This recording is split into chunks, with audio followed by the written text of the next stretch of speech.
आज हम तीन रास्तों के बारे में बात करेंगे, साइड वॉक, स्लो लेन और फास्ट लेन, और बताएंगे कि ज्यादातर लोग इंसानों की तरह चूक जाते हैं, जबकि कुछ लोग रफ्तार पकड़कर टॉप पर पहुंच जाते हैं। सोचिए, क्या आप सच में 65 की उम्र में रिटायरमेंट के बाद अमीरी का मजा लेना चाहते हैं, या फिर अभी अपनी जवानी में फ्रीडम चाहिए? साइड वॉकर्स वो होते हैं जो पे चेक पर जीते हैं। इनकी फाइनेंशियल इंटेलिजेंस ऑलमोस्ट जीरो होती है। हो सकता है कि इनकी इनकम बहुत ज्यादा हो, लेकिन ये चाहे जितना भी कमा ले, सारा खर्च कर देते हैं। चंद सेलिब्रिटीज और प्रोफेशनल खिलाड़ी भी इसी में फंस जाते हैं। कमा तो लेते हैं करोड़ों, लेकिन सब उड़ा देते हैं। जैसे ही इन्हें काम मिलना बंद, इनकी कमाई बंद, और ये सड़क पर।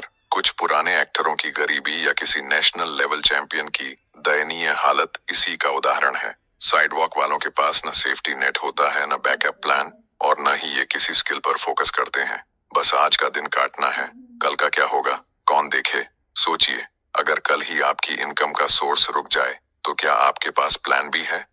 सेकंड रास्ता है स्लो लेन, जिस पर मैक्सिमम लोग चल रहे हैं। और ये रास्ता कुछ ऐसा है, अच्छी एजुकेशन लो, अच्छा जॉब करो, 50 साल तक मेहनत करते रहो, अपनी सैलरी से पैसा बचाओ, और 6.5% के एनुअल रिटर्न की उम्मीद पर उसे इन्वेस्ट करो। एंड फाइनली, जब आप 65 साल के हो जाओगे, ऑफ कोर्स अगर आप जिंदा रहे, तो अगर आप इतनी सारी बीमारियों से बचकर जिंदा रहे, तो तब व्हील चेयर पर आप अपनी सेविंग को एंजॉय कर सकते हो। सैडली ज्यादातर लोगों के लिए यही सबसे अच्छा रास्ता है। लेकिन अगर आप अपनी फेवरेट कार बुढ़ापे में नहीं, जवानी में चलाना चाहते हो, तो स्लो लेन आपके लिए नहीं है। लेकिन स्लो लेन साइड वॉक से ज्यादा सेफ है। ज्यादातर लोग फास्ट लेन पर नहीं चल सकते, क्योंकि वो फास्ट लेन की डिमांड पूरी ही नहीं कर सकते। उनके लिए स्लो लेन ही अच्छी है। मंडे टू सैटरडे दबा काम करो, फिर संडे एंजॉय करो, फिर मंडे टू सैटरडे दबा के काम करो। तीसरा रास्ता है फास्ट लेन। यहाँ आप जितनी ज्यादा वैल्यू, उतना ज्यादा पैसा के फॉर्मूले पर चलते हैं। सोचिए, अगर किसी ने कैंसर का इलाज ढूंढ लिया, तो वो अरबपति बन जाएगा। क्यों? क्योंकि उसने दुनिया की सबसे बड़ी प्रॉब्लम सॉल्व की है। फास्ट लेन का मतलब सिर्फ पैसे के पीछे भागना नहीं, बल्कि लोगों की बड़ी समस्याओं का हल देना। एक ऐसा बिजनेस या सर्विस क्रिएट करना जिससे लाखों लोग जुड़े।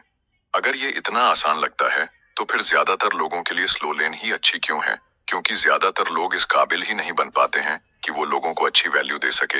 ऐसा क्यों? आप ध्यान से सुनना, क्योंकि वैल्यू देने के लिए टीवी देखना, वीडियोस स्क्रॉल करना बंद करके सीखना शुरू करना होगा। अगर आपको कुछ आता ही नहीं होगा, तो आप क्या वैल्यू दूसरों को दोगे?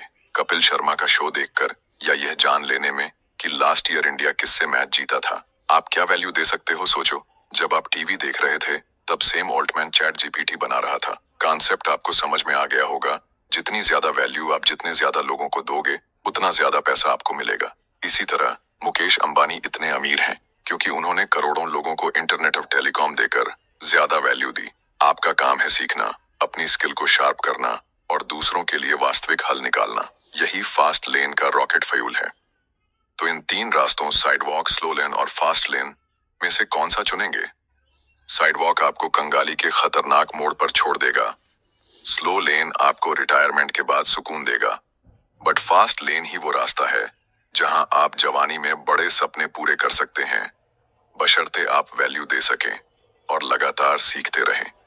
आपको बस यह समझना है कि जिस समय ज्यादातर लोग टाइम वेस्ट कर रहे हैं, उसी समय आप एक नई स्किल, एक नई सर्विस या एक बड़ा सॉल्यूशन क्रिएट कर रहे हैं, और आपकी दौड़ किसी से भी तेज हो सकती है।